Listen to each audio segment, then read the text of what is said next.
Hi, I'm Theresa Cannavo. Welcome to another episode of Campaign Conversations 2011 with Lisa Smith. Before we get started, Selectman Lisa Smith wants to take a few moments of your time and have a few words. Thank you, Teresa. Hi, I'm Lisa Smith, and I'm a petitioning candidate for the Board of Selectmen. I currently sit on the board and would appreciate your vote to let me continue to work for you in our town.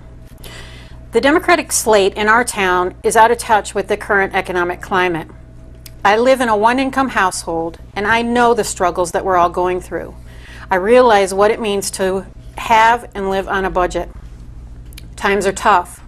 People are losing their jobs and their homes. I will fight for the people of this community, and I've been on the deciding vote on a number of issues, some with the Democrats, some with the Republicans. But I always vote for what I feel is in the best interest of the community. Winstead needs a candidate that they can count on to do the right thing. I'm running as a petitioning candidate without the support of a party or a slate. So, I have the ability to continue to vote and fight for what the community wants, not what a party or what a slate wants. I'm asking you on November 8th to say no to politics as usual, no to lockstep voting, and no to the status quo. Say yes to an independent candidate who stands on her own, willing to fight for you. I understand the problems in Winstead and the problems that Winstead continues to face, and I'm ready to address those issues head on. I pledge to continue to understand that we all need to tighten our belt and put a cap on out-of-control spending and spending for spending's sake. I fully support our schools, public safety, and our local businesses. I understand that local government is not entitled to your hard-earned tax dollars. We need accountability at all levels of government. In order to achieve that goal, we need creativity and out-of-the-box thinking. I'm ready to continue to see Winstead through our struggles. It's been said that I've gone rogue. That doesn't really bother me, because if it takes a candidate like me to go against the grain, then I'm willing to continue to do so. I consider myself a rebel with a cause, and the cause is Winstead. I believe in Winstead, I believe in you, and I believe together we can and will continue to fight for what's right in the community. I'm asking you to vote for me on November 8th, petitioning candidate, Row D, Lisa Smith. Thank you. Very well put. Thank you. A rogue. I'm just going to read to you what is actually in the dictionary. A rogue is an unprincipled, deceitful, and unreliable person, a scoundrel or a rascal, one who is playfully mischievous. I'm sorry, but I don't see any of those qualities in you. What do you think when they call you a rogue? What do you think they mean, and how do you respond to that? Well, I think I can be a bit of a rascal sometimes, so if they're saying that as an endearing term, I don't have a problem with it. But I think when they say that I was rogue, or that the Democratic Party is upset with, is that I didn't vote in lockstep with them. The issues are too important to me, the town is too important to me to just vote the way I'm told to vote. I've always voted in good conscience, and I've always voted for what I thought was in the best interest of the community. So it doesn't really bother me too much that they say I went rogue. I've always, I guess all my life, kind of, been a little bit of a rebel and gone against the grain, and I'm okay with that. I'm okay with being different and standing up for what I believe in. How did you come about the vote that you chose? What was the deciding factor? What helped you to come across that? I think one of the major votes that we took that became a little controversial was the land trust vote. I believe in smaller government, not bigger government. I didn't think we needed another level of bureaucracy added to what we already had. The land is protected by the state. the state has restrictions already in place for that property, and those restrictions are working. So I didn't believe we needed another level of government to help us out. That's one of the issues. The next issue, as we're all aware, is the MBR. The MBR and the budget issue, that has probably become the hot topic of the year since the budget passed. A lot of conversation, a lot of misinformation, a lot of misdirected information, and I think lack of information. When the Board of Selectmen, first let me make it very, very clear, and you know me, so you already know this about me, but I have 5 kids, and I'm a huge advocate for education. What does that mean when you say you're a huge advocate of education? I hear it tossed around a lot. What do you really mean by a huge advocate of education? I know that the kids are our future, and I know that you need a good education to get where you want to go in life.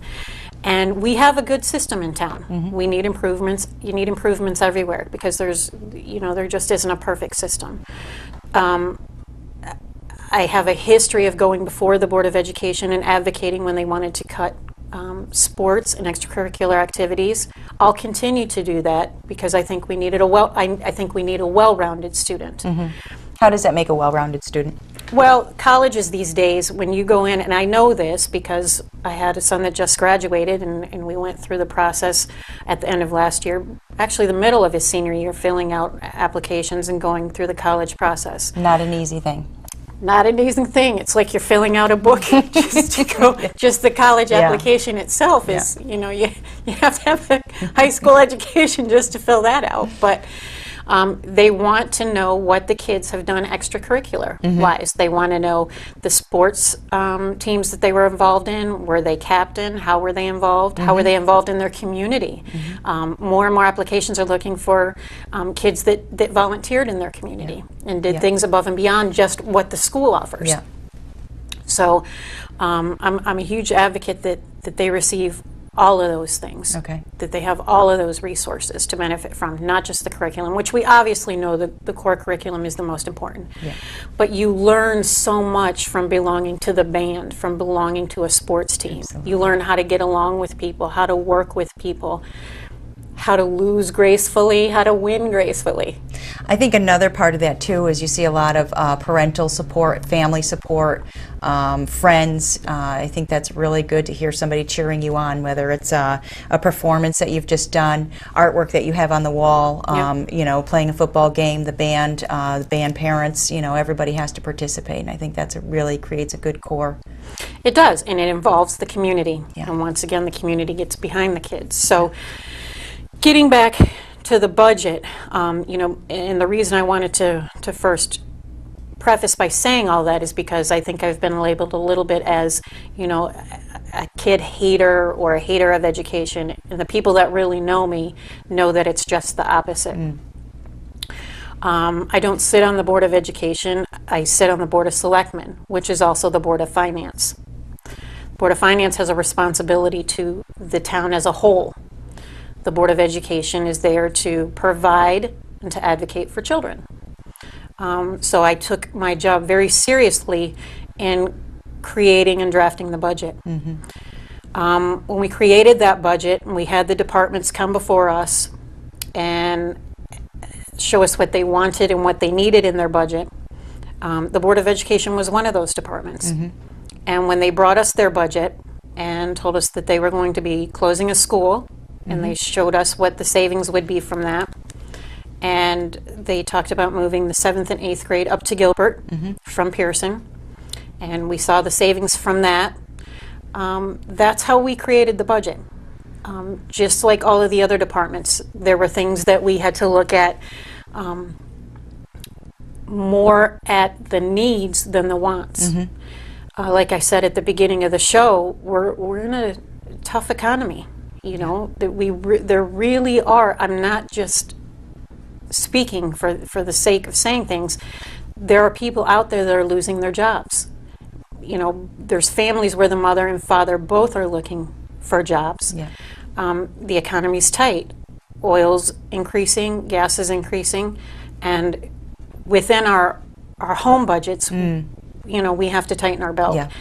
So I think the municipalities as a whole aren't exempt from, and we shouldn't be exempt from tightening our belts as well, and that includes the education budget. We expected the Board of Education to, we held them to their word, and just like the other departments, no different. And when they brought us their budget and told us, these are going to be the savings from closing the school, and these will be the savings from moving 7th and 8th grade up. And at that time, when we created the budget, there wasn't the MBR in place yet. Okay. That law wasn't a law yet. They hadn't decided. It was still up in the air. So we crafted the budget. We brought it before the town, and the town passed the budget on the first time. Now, you've lived here a long time, probably longer than I have, probably have seen more budgets and voted on more budgets than I have, and you know that in Winstead, it's a pretty rare occasion when a budget passes on the first go-round. Yeah, very much, yeah. Just a couple of years ago, I remember watching a Board of Selectmen have to go back 7 or 8 times before they presented a budget that the taxpayers were willing to accept. We, as the Board of Selectmen, didn't pass that budget. We presented a budget. The people in the town, the taxpayers, voted on that budget, and they approved the budget. That's the way our system works in Winstead. So, I think a lot of the information out there is confusing. It's even being on the inside, it's confusing to me. There's a lot of intricacies, there's a lot of nuts and bolts, and there's a lot of things that legislature and what the state requires, general statutes, and all of that. So it's a lot to learn, and it's a lot to swallow. I think the reason the vote became a little controversial, and I know that people out there said, well, you went with the Republicans on the land trust vote, you went with the Republicans on the MBR vote. Well, maybe they went with me on those votes. So I think you think that it possibly is coincidental that you all agreed on that because of like personalities? Well, I do, and I think the perception in people like to twist things around and manipulate, and that's politics, and that's fine. But again, maybe they went with me, but I think because there's 3 of them and 1 of me, you always want to push me into that corner. Okay. But you know that I'm not going to be pushed into a corner by anyone. You know that very well. You are a registered Democrat. I am a registered Democrat, and many of my philosophies and the foundations that I believe in are still, in that party. Right. And unfortunately, we have that fracture now, but that's okay, because I still, on the national level, I have my beliefs, and on the local level, I have my beliefs. Now, I'll touch on a little bit on the lawsuit between the Board of Education and the Board of Selectmen, because we've had some things happen recently, some letters. The state has started their investigation into why we are not funding the MBR at the 19.9, and they October 5th was the meeting of the State Board of Education, and they decided to, at that time, start their investigation into Winchester. We will now, that doesn't necessarily mean that they have mandated anything yet. Okay. All that meeting means is that we now, the Board of Selectmen, the municipality side, will have our time to go in and present our information, our documentation to the State Board of Education and let them know how we came to that 18.6 number. Okay. I think that's very important. I think the hearing will be very important, and I think the information that we'll present them will be very important to their decision. I have a hard time with the fact that the Board of Education told us one thing and then later changed their mind and did another. And you're talking in regards to closing a school? I'm talking in regards to closing a school and some of their reasoning behind that afterwards. Let me talk about that a little bit. Was one, the costs that would be involved. Now, this all came after, after they presented their budget to us, after we passed our budget. One of the reasons they gave us was that they, now the cost to close it were going to outweigh the cost to keep it open. Okay. Well, I'm not sure why that analysis wasn't done when they told us the first time this is the savings from closing the school. Usually you look at both sides of the coin, you know, in the beginning.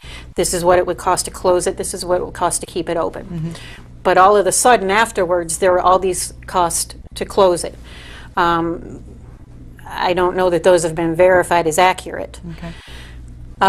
One of the other reasons that they then came back afterwards and said that they didn't want to close a school was because they wanted to make a special education program to where they can bring all of the kids, the majority of the kids, whoever they could, the kids that were outsourced, kids that are placed in out-of-district programs, back into Winstead. Okay. And I guess they were going to make Bachelor that school. Now here's my problem with that. First of all, I personally know that for 12 years, Winchester has been telling parents of special needs students, we're going to have a program for your children. We're going to be bringing them back in, and we'll be able to provide those same resources, or as similar as we can make them appropriate, a program for your child. 12 years this has been going on, and parents have been told this.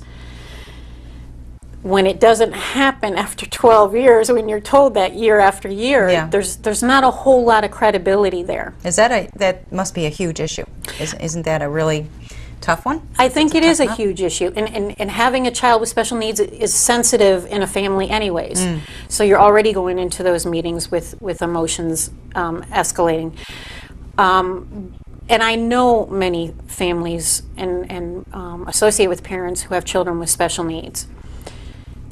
To implement a program that many of these children need, the costs, first of all, would be astronomical. Okay. And I think even more than what do you have any idea? Can you give me a figure? Well, I think we have children in programs that range anywhere from $25,000 and upwards of $130,000 a year. You know, there's transportation costs involved. And just to implement the programs that some of these children need, their needs are very specialized. You know, I think especially some of the children there on the autistic spectrum. Okay. And we also have some medically fragile children as well, but they're in different programs. Yeah.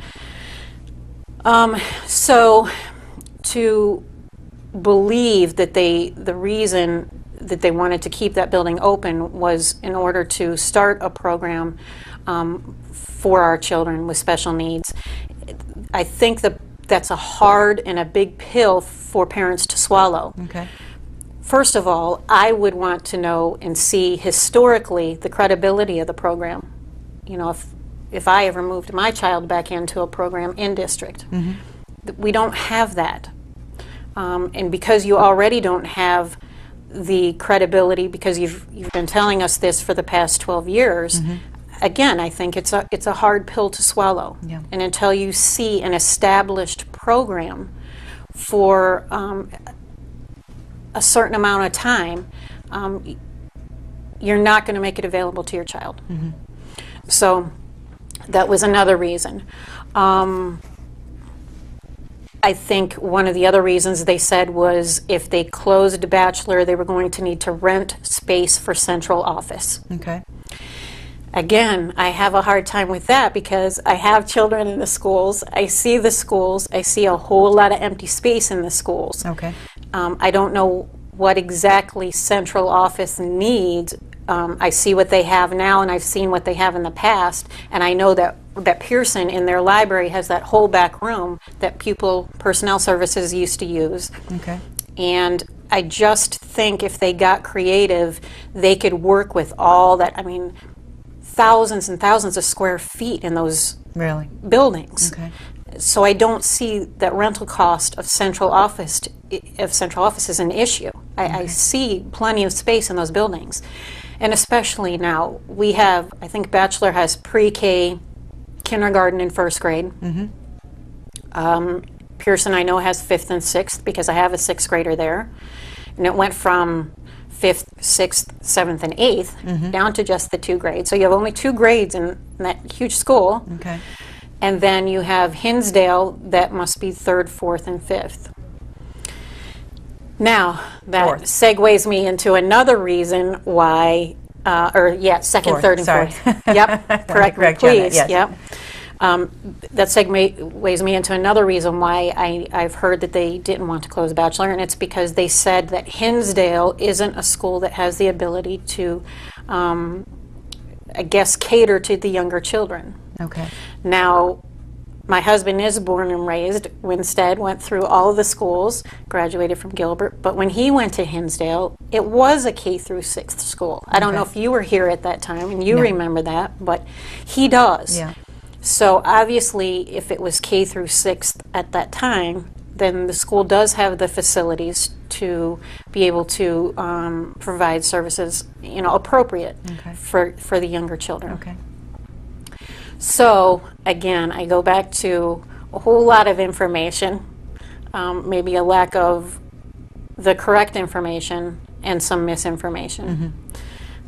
Anytime you have an argument or a debate, each side is going to try to manipulate the information to work for them. And I think that's a little bit of what's happened on the school closure issue.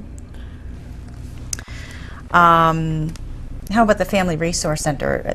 Is that a huge program up there? Is that something that's needed to stay there or to move? Is it possible to move that? It is possible to move, and I'm glad you brought that up, because when we were going throughout the budget process, that's something that was floating around a little bit too, that we would lose the Head Start program or the Family Resource program because they had to be in Bachelor school.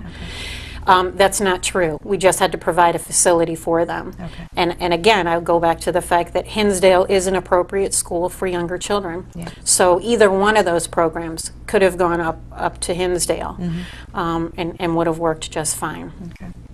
But again, it all falls back on the budget was created not based on what we developed, the Board of Selectmen. We relied on the Board of Education to bring us the facts and then develop the budget based on that. And that's what we did. Do you think many of the citizens are just misinformed? I think, yes, I do think they're misinformed, because I think you have people going on shows like we are today and twisting and manipulating the information to work for them. Like I said, to say that I'm somebody who doesn't advocate or support the schools, all you have to do is go back and archive some articles where I've gone before the Board of Education on a number of occasions and spoken on behalf of our students. And I understand why we have some people in town that may be saying that, or that may be putting themselves in a different light. Candy Perez and Marianne Welcome, who are both running on the Democrat slate, are in the education business. So I wouldn't expect anything less from them but to educate for children, or to advocate for children, I'm sorry. But if that's what they want to do, then they probably really should have run for the Board of Education and not the Board of Selectmen. Because again, I think we wear different hats. We have different responsibilities, and as the Board of Selectmen, Board of Finance, we're accountable to the whole town, the town as a whole. And we took an oath that we would uphold, those responsibilities. And do what was in the best interest of the community. And right now, I think that's expecting, like I said, everyone to tighten their belts and implement efficiencies. Just like we have to do at home, the town has to do it, and the schools have to do it. It doesn't mean the children are going to have to lack anything. It just means they're going to have to maybe do a little bit more with a little bit less. And I think that could have happened had they have gotten creative, had they have closed a school. I mean, Teresa, when I walk through those schools and I see just 5th and 6th grade at Bachelor or at Pearson, or I go over to Bachelor and take a walk around, and I've been to some Board of Education meetings over there, you walk down the hall and it's all empty classrooms. It's just empty space. I'm trying to make things more effective, more efficient. I don't need all the space in the SUV. I can lower my car payment. I can, increase my budget a little bit with other things, paying the college tuition by now I don't have hundreds and hundreds of dollars a month in gas. But the government's going to say to me, nope, you drove it last year, you're going to drive it this year. So, and that's kind of what they've done with the education budget, is because what you've spent last year, you have to spend this year. And to me, it's worth fighting for the community. It's worth fighting for the taxpayer to go to the state and say, look, that doesn't make sense. It just doesn't make sense. We've lost students. We were told we were going to close a school. We've moved our 7th and 8th grade up to the high school. And so we have created efficiencies, but the MBR you're wanting us to implement doesn't reflect what we've done. And there's even more we could do. And again, I go back to being creative and thinking out of the box. Can you tell me about some more ideas that you have? Well, I just think there's looking within their budget, and again, I'm not going to pretend to know the ins and outs of their budgets, because that's not my job. That's for the Board of Education. But I think they have to dig a little deeper and look within there and find those efficiencies. And had they have closed a school, I think that could have happened. Is that still a possibility? It's not been decided yet. Well, I think it kind of has been decided, because I think once the Board of Education found out that according to the MBR legislation, the Board of Selectmen, the municipal side, would have the ability to go to the state and have the MBR adjusted based on a school closure. When they found that out, that's when all of this started with, we're not going to close the school, because they didn't want to be able to have the MBR adjusted. And I understand wanting the best for our kids. I want the best for my kids. I want the best for your kids, Teresa. But I also understand that I have a responsibility as an elected official, as hard and as tough as some of those decisions are, is to look at the community as a whole. Wonderful. We have a big senior population living on fixed income. And again, like I said, when you're going through the grocery store and you hear people's stories of their struggles, I understand. I understand it. But let's go to something happy. Let's talk about what we did this weekend. Okay. I saw you. We were at the Laurel Lanes Bowling Alley grand opening. Yep. Wonderful thing. We're working on the video right now at the moment. We took some behind the scenes. You wouldn't believe how interesting it really is back there, and just the simple machinery and chains and gears and everything that run that. Yep. But it was a wonderful thing. I'm so happy to see that reopened. I think it's going to be a valuable asset to the community. I'm hoping that I can do something as the liaison to the rec board to maybe see if there's some kind of partnership, getting the rec director involved with, maybe she, there's something she can do for the Laurel Lanes, and working together to get some advertisement out there. Whatever bowling nights they have, let's get our youth involved, because I know you and I had done a show on what can we do here in Winsted to, some positive things for our youth. And I know when you and I were there for the ribbon cutting, there were some kids there, and they had excitement in their eyes, ready, for that duck pin bowling. I have to admit, I've never done it. And I picked up the bowl, and I was like, where are the holes? There aren't any holes for your fingers. And Liam was with me, as you know, and he's like, Mom, you roll it like this. So my 11-year-old had to explain to me how duck pin bowling worked. But it looks fun, and obviously he was excited. Tessa was there; she was excited. and even the adults. It was a great turnout, which I was happy to see. The Yeah, community very came nice, out yeah. to support. I saw many of the economic development Many members were there. commissioners. You were there. Marianne Welcome was there. Dick Labick was there. Bill Pratt was there. A few others. Pam Banks, yeah. Pam Banks, and then Friends of Main Street. Yeah. I know Diane they had Delaney some. was there. Yep, Yeah. I know they had some involvement in that as well. Now, I'm a little confused, I guess, as to how this works, but I'm assuming that when businesses have their grand openings, and I was also at Morsel Monk, Yes. which is another great business in Great town. food. Yes, that, of course, that was good. A little pat on the back there, but no, and Morsel Monk was another great business. Now, when those things happen, are those grand openings, are they organized by economic development in collaboration with Friends of Main Street? Yeah, there's a little bit of a scuffle in between there right now, where we're not exactly sure where the Economic Development Commission comes in for ribbon cutting ceremonies, and there we need again to get some of these commissions together to work together. Friends of Main Street did the ribbon cutting ceremony at the Laurel Lane's grand opening, and it was wonderful. It was great. They had nice big scissors.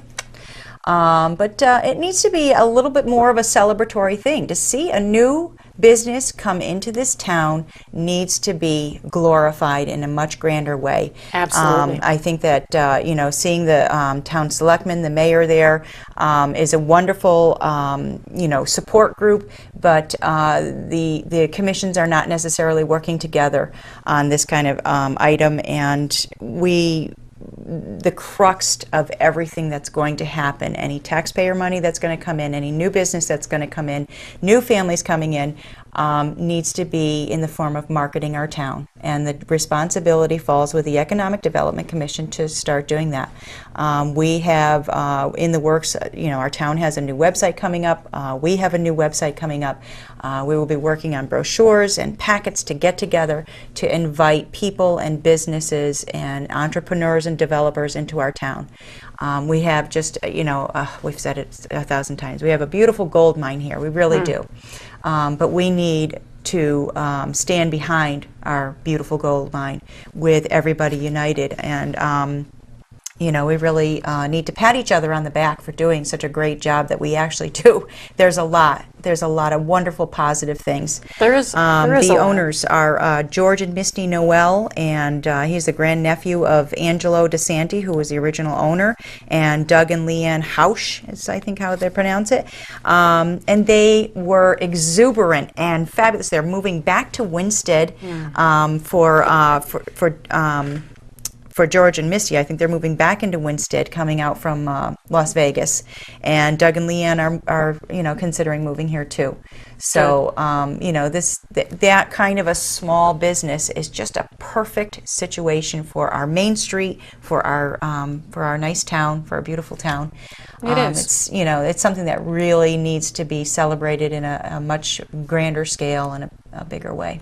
I think you're right. I think we need to start emphasizing more of the positive things going on in our town. And it is happening. And it is happening. It is happening. And we have we're a great close town. to being out of time. I Oh, can't believe okay. half an hour has gone by. I That could was talk fast. to you forever. I know. Stay tuned for more campaign conversations.